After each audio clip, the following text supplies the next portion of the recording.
Yo, yo, yo, it's Comic Book Junkies coming at you with a special episode. That's right, we reviewed Wonder Woman 84. That's right, we did it so you don't have to, because guess what? It was dog shit. And that's just my opinion. I'm sure Joe isn't that far off considering he fell asleep a couple times during the middle of it. But yeah, we're here to tell you what we think, so hopefully you don't have to waste your time like we did. Yeah, dude, if you weren't there with me that whole entire time, I wouldn't have made it through the movie. No, dude, I had to keep waking you up too. And I was like, I should just let him sleep. I mean, the man's been tired. He had to go through the whole Lions getting blown out at 1 p.m. He's got to be exhausted. But I was like, look, this is our assignment. It is our duty to our listeners. You know, everybody deserves us to go out and do this.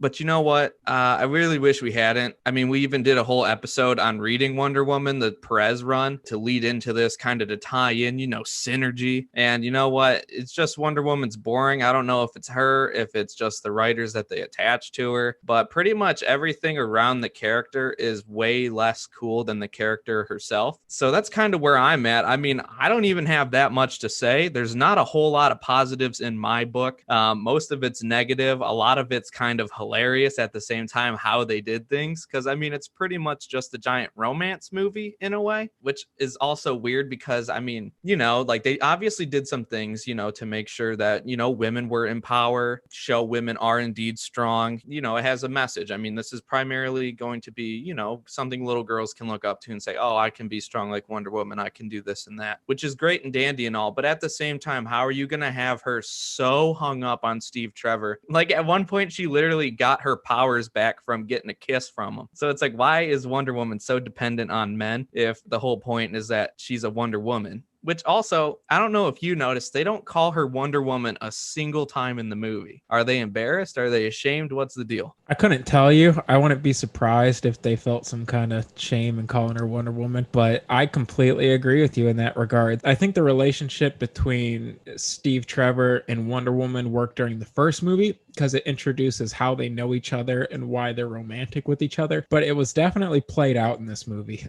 I think there were too many romantic scenes. Although I like Gal Gadot as Wonder Woman and I enjoy Chris Pine as Steve Trevor, it was played out a little overdone in this movie. And it's just like, we get it. You miss Steve. I felt like they did kind of portray her more vulnerable than she usually is. She's even crying over him at one point in time. And it's just like John Wayne says in Preacher, like, don't cry, dude. Right, partner. Buck up. You got bigger shit to handle than just Steve Trevor, which, by the way, we were cracking the hell up during the screening of this. When she wished for his ass to come back, why did he just take over some other guy's body and she can see him, but at the same time, he looks like another guy in the mirror? And then they just glossed over it. They didn't mention oh, he's going to take some dude's body over. He just shows up one day and he looks like a different random dude. And I thought that was just funky as all hell. And they don't explain that until they're like, wow, we should probably figure that out, huh? We need to go ask the wishing rock. It's like, okay. She's delusional. Yeah, it was just weird. I mean, I was wondering how they're going to bring him back because obviously we saw him blow the fuck up. But to do it this way, I mean, comic books, it makes sense. Things just randomly happen. But I'd rather they just, make some other funky shit happen. I don't know, you wish on a rock and he's a different guy. I don't know about that. There were a lot of weird outs in the movie, right? There's that one part that we're watching and Wonder Woman is in the jet with Steve and they're trying to fly away from everybody and they're getting caught taking off, and as everybody's about to shoot this jet down, she just conveniently makes it invisible. So I get why they did it, because it's iconic in Wonder Woman lore that she has her invisible jet, but I read the fucking comics, man. I did not it just doesn't work like that. She turns it invisible at her convenience with her hands. It makes no sense. No, I love the invisible jet. I'm glad that they included that, but I wish it was kind of its own thing. Maybe the hero of the story and her weird boyfriend didn't steal a jet. Maybe, through some weird means of her own, she's a superhero. She deals with gods. Maybe she had an already invisible plane. Maybe it's stupid to pick tit tat over that, but it makes at least a little more sense, or as much sense as her stealing a jet, saying, oh, I've been practicing this, I've never done it. it, and then, going full Sue Storm on us, and then just making, a whole jet invisible from her hands. I don't know if maybe I'm not as well versed in Wonder Woman as I thought, but I don't recall her ever doing invisible shit with her hands like she's in the Fantastic Four. Well said, dude. Overall, kind of a weird movie. I think they did a good job of recreating 80s culture. So as far as like the energy goes, the props and the background, like it definitely screamed the 80s, hence Wonder Woman 84. But outside of that, I was not very impressed with how they did the villains in the movie too. Features two main villains, Maxwell Lord and the Cheetah. When we were reading the original Perez run, I was actually excited to see the cheetah on the big screen just because they made Ares kind of weird, but other than that, like the first Wonder Woman movie was pretty damn good. So I if they made the cheetah good in this, I'm like, they did good job for the character considering how many runs that are actually good in Wonder Woman. So I was hoping the cheetah would have been a little cooler, but in fact it was a lot different than how I know the cheetah. So in the Perez run, which is a retelling of Wonder Woman's origin story, they make Cheetah out to be more of like a Catwoman type villain. She's interested in Diana because like the artifacts that she fights with and how priceless they are because they're not from where they're from. Whereas in the movie, it was just some lady that was trying too hard to be like Diana's friend that she gets caught up in all these different stuff and in turn becomes the cheetah. And it was just like a really lame way to introduce one of her most iconic villains. In fact, Maxwell Lord was more interesting of a villain than the cheetah. Ruled. Yeah, he was the closest thing to like a villain that we got in this story. So I was pretty disappointed in the retelling of one of her most iconic villains. Yeah, I agree with that. I mean, specifically, I wrote down like only a handful of notes in this, and that's when I thought shit was either, really lame or goofy as all hell. And one of them I put down is Cheetah at White House sucks. So this might be spoiler territory for you. I mean, you know what? I mean, if you're listening in this deep, we probably already spoiled some things. But moral of the story is she is fighting Diana in the White House. She's all super powered. She's, trying to act like a bad bitch, but really she's just wearing a bunch of like weird cheetah outfit clothing and has like smoky eyeshadow as opposed to her just being a normal frail gumpy girl. So it's like, is that supposed to signal her shift into being a badass now? Is, oh, I have smoky eyeshadow and oh, I could wear heels and run fast now. But just like, okay, like I get it. Maybe she isn't like a full cheetah yet. Or maybe, you're not going to put her in like a cheetah costume, like a fucking onesie with like a like a face cutout like in the comics or anything. But I would rather. I would too, but no one's gonna like do that for us, just like they didn't do it with Vulture in that Spider-Man movie with Tom Holland. He was all I like that, like straight from the comic stuff. I get it's goofy, whatever. But when she finally does turn into the cheetah, which is all of like 5 minutes at the end, and she just gets fucking fried like with the toaster in a bathtub at the very end. That's all it is. You just write her off once you finally show her as like, oh no, what did you do? And then it's a 2-minute fight and it's over. And just like Maxwell Lord was honestly my favorite part of this movie. You can say he's despicable, deplorable, whatever. You don't like him. Yeah. Well, I think it's cool because he's a ruthless businessman. He's just trying to make it to the top. Just him and his son trying to get paper, hoes, money, whatever, dude. I respect it. I mean, I don't respect it too much because obviously he was a shithead. But you know what? He actually provided comedy, an actual villain. He actually provided some stakes. So, I mean, he's a little different than how he is in the comics. I mean, obviously he's not a wishing stone like incarnate, but I really liked Maxwell Lord. And it was honestly the only thing keeping me awake during the movie. That and having to wake me up every 10 minutes. Yeah.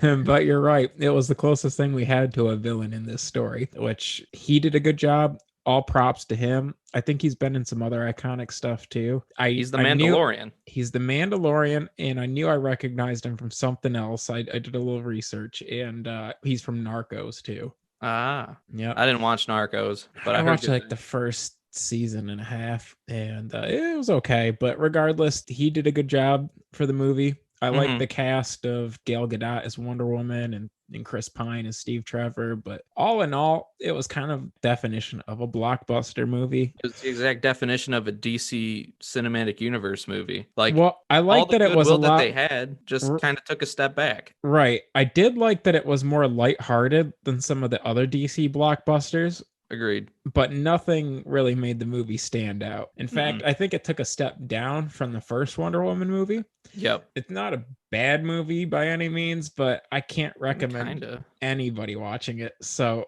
that's why That's I not a can't good give movie it. then. Well, it didn't do anything to make it like a bad movie, right? Like if No. I wasn't so sleepy in the first place, like I would have watched it all the way through and then been like, well, okay, another DC movie. I wouldn't have been like, well, that was a fucking waste of time. Because if you're not doing anything, it's kind of lighthearted. It's still Wonder Woman and a part of what I assume is going to be a trilogy. They already announced it. They're doing a But third one. yeah, nothing super crazy or something that you like gotta go watch now. Matter of fact, after this month, I'm canceling my HBO subscription. Damn. Yeah, I so was that's thinking how I about felt about it. So all in all, 6 out of 10 boobs. That's the best that I can give it, and that's worse than any of the trades that we've reviewed, unfortunately. So, what would you rate it, Burger? keep this in consideration, guys. He fell asleep a few times and he got a 6 out of 10, and he had to, make sure that he got the plot right with me beforehand. So he's being generous, I feel. I'm not gonna go anywhere near a 6. I would also contradict him and say I would not recommend. Well, I would agree, I would not recommend it, but I would also say it is a waste of time. I'd go 4.5 out of 10. Like I said, the only thing that was cool, and like obviously, my sense of humor by now, it's a little bit, more fucked up. I like preacher type stuff. That's why I like Maxwell Lord, because he's a dastardly bastard. Dastard. I don't even think that's a word, but more. It is but the now. point, he's a real dastard. But the point is, I mean, unless you're really going into it thinking, I don't even know what you should think going into it. I would just say really avoid it. I mean, if you like the first one, sure, go ahead, watch it. It's nowhere near as good, and I'm not saying that number one was a masterpiece, but it was at least a good flick. This, yeah, 4.5 out of 10, because the cheetah, maybe it's just not for me, but that whole subplot, there's too much Steve Trevor dick riding, and there wasn't really too much else. There was no real direct conflict until the very end, and it was just a couple minutes. And then she talks the ultimate villain off a ledge when he pretty much has 100% chance of winning, other than her appealing to his senses, which I know it's 2020 and we talk about our feelings, but something tells me that this guy wouldn't just like all of a sudden just be pack it up and go home. Whatever. He did it for his son. That's sweet. We have a sympathetic villain. It's good. But other than that, there's not a lot of bright spots. Also, the Kingdom Come armor and the whole Linda Carter cameo, all of that stuff. Why did she need to put that on to fight the cheetah at the end when all the cheetah did was scratch at the armor until it broke? And then she could do a little superhero pose before she fights her with her fucking eagle helmet. I thought that was dumb as all hell. It wasn't necessary. I mean, I think the costume is cool. I just don't think it was cool how they used it. And then a side point before I get back to that point, can they lay the fuck off of all the slow-mo bullshit? Anytime she does a half-assed leap or jump or does anything, they zoom in on her and they do a slow-mo move, and it's kind of cringy as all hell. And I'm like, did they need to do that? Like, that's where half the budget goes. You can tell Zack Snyder's still dipping his finger in the budget somewhere, because his stupid ass is crawling around set saying, we need to go slow-mo. We need an explosion. Does anybody got gradient filters? And that's the whole problem with this movie. It felt like a DC movie again. The first one didn't as much. This one just feels like they don't know what they're doing now. I think they saw the success of the first one, and now they're just like, hey, free reigns. You know what? It's a moneymaker. Wonder Woman makes money. You do what you want to do. If I saw Jeff Johns' name on there, if I was him, I'd ask to get that removed because it makes him look bad. I was hoping it would be okay because we saw Jeff Johns so heavily featured in like the opening credits. Yeah, that's what you would think. So either he's on some bullshit or he just put his name on there and only a little to do with it. I know Patty Jenkins, the director, actually had a little bit more say in writing it this time. And I don't think she's written as much in quite some time. So I don't know if that was an issue, but I don't know. It's mostly a plot issue rather than the acting or the characters. I just think that if it had a tighter, more cohesive plot, and I mean, it doesn't have to be all action all the time, but I don't know. It just didn't feel like something that was for me. The only thing I liked about the plot is that it wasn't overly complicated, because DC kind of shoots themselves in the foot sometimes by making it like too big for their own good. And so they did do a good job of keeping it scaled back. However, nothing really happened during the plot. So even though they didn't try to like overwhelm the audience, they didn't really do anything for the audience. So that was kind of my take on that. Yeah, I agree with you, dude. I mean, that's pretty much all I've really got to say on this. I mean, this may be a quicker episode than you guys are used to. I'm a little let down. I mean, I didn't have the highest hopes because I do understand it is a DC movie. But, based on the first movie, I thought, this would be a good watch, especially in a quarantine where there's no movies coming out, especially of the superhero variety. I was like, you know what? It's better than nothing. And I was partially wrong because nothing hasn't been that bad. That's real shit.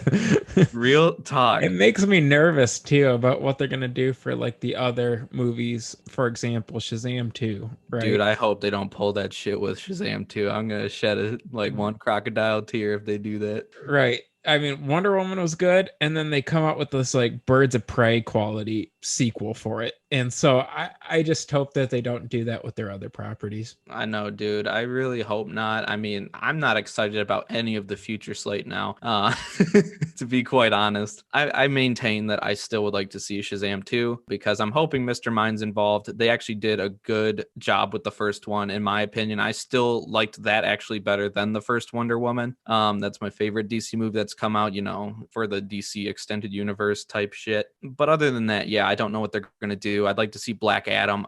You can't expect too much to be great in that. It's a Rock movie, but if you like The Rock, it'll be good. But, other than that, I mean, I don't want to see Flashpoint. I'm not wasting my money to see Ezra Miller as the Flash so they can, try and fix all the bullshit they did, even though they're continuing with the bullshit. And then other than that, I don't care. I want to see, Robert Pattinson Batman, but that's not in this like family of DC Universe movies. So I'm assuming that'll be safe from, tainted hands. Other than that, I've said my piece. I'm more interested in letting them know what we're going to do next because that should be way more exciting. Well, because of the costume, we figured we would bring it back to the origin of that costume that you see at the end of the movie. And we are going to be reviewing Kingdom Come by Alex Ross. So heavy Superman comic, heavy Shazam comic, right up Burger and I's alley. So I'm excited to read this one. Yeah, absolutely. And it's revered as one of like the more all-time classic DC stories, at least amongst many fans. And yeah, it's got beautiful art and good writing.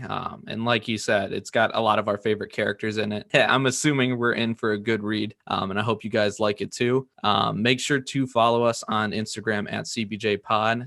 Hit us up there, give us a like, ask us some questions, do what you got to do. Same with Facebook, CBJ Podcast or Comic Book Junkies. And yeah, make sure to leave a review, give us 5 stars if you like us. And most importantly, tell a friend or somebody just about us. It would really help. Just spread the word. But other than that, thanks guys, and we'll catch you next time.